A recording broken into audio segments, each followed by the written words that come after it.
all stems from what I see as really a single investigation, or a single sort of organizing principle, which is an investigation of this very, very under-examined area, which is what actually happens in that relationship between an artist and a model in the studio, and what are the dynamics in that relationship, and what specifically does each of those two people hope to gain, from that, right? And there's a lot of art history that identifies, models throughout history, who they are, gives their biographies and their relationships with painters or artists, whoever it is. So there's that kind of thing that goes on, but very little that talks about the practical concerns. What is that?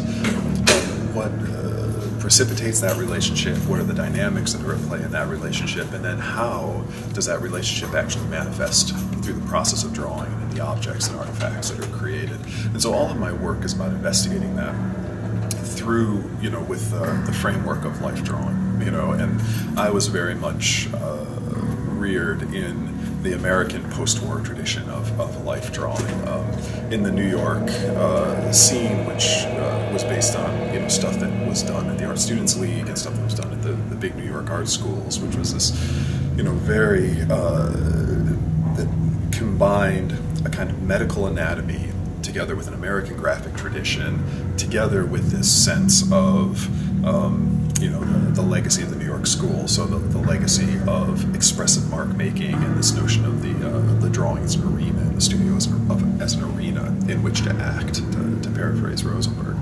And so all of my work stems from that. So what I do is just come up with different strategies. So some of the work, for lack of a better word, is highly conventional, in terms of observational analysis of the posing model and drawing, right? And there's a tremendous aesthetic distance that exists between the artist and the model, and there's a tremendous conventionalized framework for the way those drawings are produced, the way that they're looked at, the way that the model poses, the way that the artist interacts with the model, et cetera, et cetera. So my work stems from that all the way through to live performances that use, these strange rhetorical devices that I use, like B-grade movies, horror, zombies, the burlesque, things like that.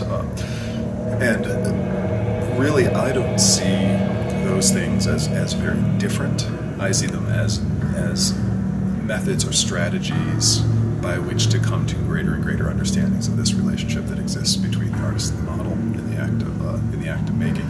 So you're absolutely right. Some of the work tends to be quite graphically conservative, and I think quite conservative in its approach to the body and the posing model. Other work tends to be, I think, I wouldn't call it radical, but because I'm too aware of everything else that's happening, in this investigation of life drawing. But in the context of that post-war university life drawing theater, seems radical in terms of bringing in these other elements of costuming and of performance and theater and sexuality and all of those other different elements that I think circulate through my work. There have been a lot of different programs over the last 40 years that have sought to difference life drawing by changing the environment of life drawing. So where it takes place in terms of, yes, going into explicitly theatrical environments, or in the museum or gallery, right? Or going into, frankly irregular, spaces for life drawing. And so it struck me that there was a way that the reservoirs there could actually be read as a somewhat cliche in terms of going into this crypt space, this ominous kind of space, this beautiful old arcuated space that dimly lit, and there's so much baggage, there's so much burden associated with that environment. And it could have been read, I think, if I had done one of my life drawing performances, very much as part of that tradition of just trying to change the environment of the studio in an attempt to change the dynamics and the outcomes. So I was trying to, I didn't want to fall into that trap, and so what I was trying to think of is if there was a way to reorganize that space in order to make it not so much about the architecture and the environment, but about the activity that can be imposed, in that space. Obviously, doing a performance would have been one way to do that, but I think the performance would still be read very much in terms of that space and that architecture. So that's when I came up with the idea of trying to blank the space by covering those arches, making myself completely invisible. Also, because I knew that the other performers would be so highly visible in the space. Kelly and Zoe and Velvet and Todd and Carl. They're also present, and their bodies are so present, and their activity is so present. So I thought by absenting myself from that, it would actually bring a tremendous amount of focus to the drawing and the act of drawing, and then that would, I was hoping, become primary, and that the space and the architecture would become somewhat secondary to that. And I don't know if it was successful, but that was my thinking through it.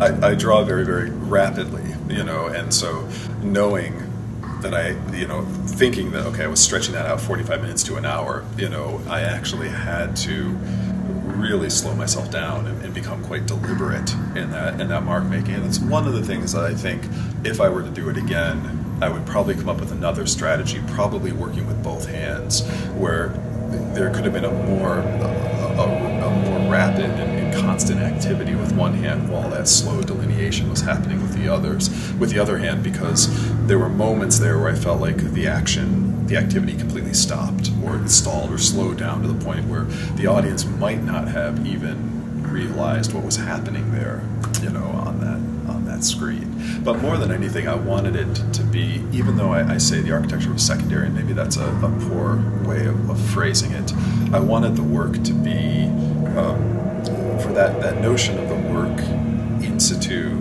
to be essential, though. Like, it only exists in that space. I didn't want it to feel like this performance could have happened at any number of spaces, was just being ported into that space. And so that idea of the arch, and obviously it brings up all the connotations of the altarpiece, and the scale of it, and those things there, the works that are done in those kinds of environments. But I really wanted it to feel like the speed at which it was happening, the duration of it, the location, the way that it used that archway, all became crucial to the work, but not so much so that the drama of that space completely overwhelmed.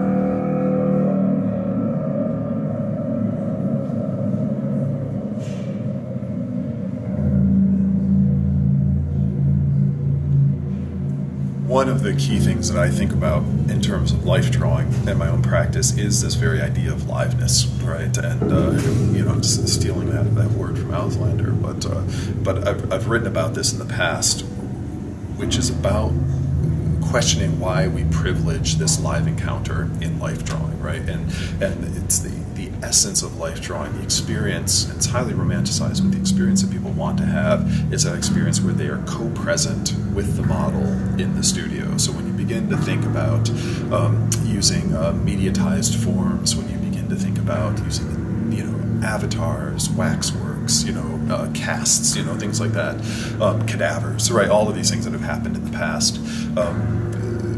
There's always this intense bias towards that live encounter, as if there is some very, very specific and critical information which is available on the naked flesh of the live body that's there present with us, which is not available in any other form, right? And I think the same thing that can be said when we start to talk about performance, right? And this intense bias, and of course we think about Peggy Phelan's thesis about this, this intense bias that we have towards the live performance, that there's information, knowledge, experience that can be gained from that direct contact with the live performance that absolutely cannot be reproduced or cannot be gained in reproduction or in a second order manifestation. I am very skeptical of that position, very skeptical, because I think that, as Auslander argues, Philip Auslander, it's so difficult now to pull those things apart, to unpack the live from the mediatized and try to talk about them as discrete, entities. And so when you talk about, for example, my work, my performances, which are live performances, I do them in big drawing studios and, tends to be multiple models and sometimes multiple artists and people who are assisting and documenting, et cetera, but there's never an audience, right? So I don't do those things in front of a live audience. They are performed in the space for the purpose of making drawings and also making video and photographs and things like that, all of which then gets reconfigured and reorganized into the work that's going to become the work that I exhibit. And so I'm always very conscious of thinking of that live performance as part of that entire process rather than the thing in itself, which is why when it came to Under Arena at the reservoirs, I was also very conscious of thinking that yes, this is a live performance, that ephemerality and temporality is part of it. However, for me, it's always also about making the drawing, right? It's about making that thing which has a life as in a second order form, and so part of my strategy there was not just to do the live performance, but to make that 3 meter by 3 meter drawing.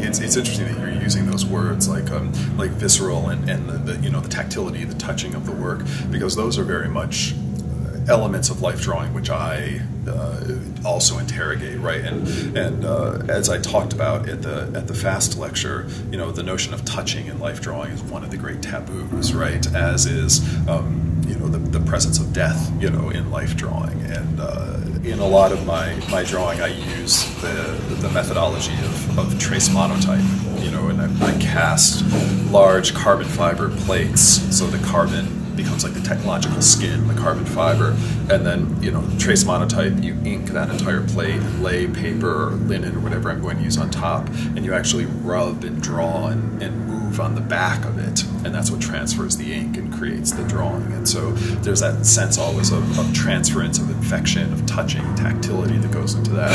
With the big drawing at Under Arena, I knew I wasn't going to be able to use that methodology, but the idea of working on the reverse side of that rice paper, that large rice paper with the ink, with the sumi ink, I knew that you would get that sense of, again, there's that touching, that stroke that just seems to appear, which is physically touching, but you don't actually see that physical touch from the reverse side, right? All that you see is that mark appear, and you also don't see, of course, what's happening behind the screen, so the presence or absence of the model, the presence or absence of the artist, that live transaction that may or may not be occurring in the drawing studio as that cloistered zone, which is just absolutely girded by fantasy. I was really hopefully trying to manifest some of those things.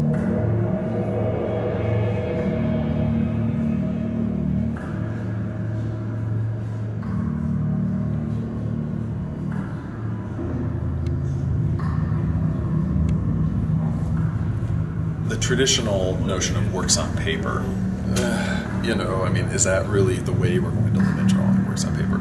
Or the traditional notion that there, the three materials, right? So you had your dry or friable media, your wet media, your liquid media, and then your greasy or fatty media, right? And so there's the notion, okay, ink, watercolor, charcoal, graphite, or crayons or oil-based pastels, right? So those are the sort of classical definitions, material definitions of drawing. But of course, what does that mean in terms of the digital, right? And what does that mean in terms of methodologies which are hybridized, right? And what does that mean in terms of performance and drawing performance? And so what we see now, and you see this especially in the prizes, in the drawing prizes, it's becoming more and more difficult to say, okay, this is a drawing prize, but what does that mean we'll accept or won't accept, and some I find are quite liberal in their definition and say, we're approaching this as expanded practices of drawing, so video and photography and performance and installation all are relevant, and find other places will say, so this is strictly works on paper, two-dimensional works, done in, and then they'll say sometimes drawing media, you know what I mean? And again, that goes back to that wet, dry, and fatty media sort of definitions. So I think even in contemporary practice, in contemporary curatorship, and in these, in a lot of these jury prizes, there isn't consensus about what that is. Now, we very much at DIV and at QCA take the position that drawers define drawing, right? That drawing defines drawing. And so those who are framing their work as drawing are helping to define, what drawing is. And so there are absolutely dancers who define what they're doing, as forms of drawing. There are absolutely photographers who think of what they're doing as sketching, and they use the old, ideas of the croquis and things like that to talk about their photography, and filmmakers who talk about it in the same way. And not to mention all of the, illustrators and animators, applied artists like architects, fashion designers, et cetera, right? So we're really trying to take that broad-based approach to drawing, that truly transdisciplinary and interdisciplinary approach to drawing, to see what effect it will have to allow all of this plurality, to come into a discourse about drawing. Will it ultimately be meaningless if you make the tent so big that any sort of visual production can be regarded in terms of drawing? I think some people would argue, yes, that there has to be a sort of disciplinary boundary drawn around it, but I don't think there's been enough work done in the space, and I don't think there's been enough analysis done in the space to make that kind of general critique at this stage.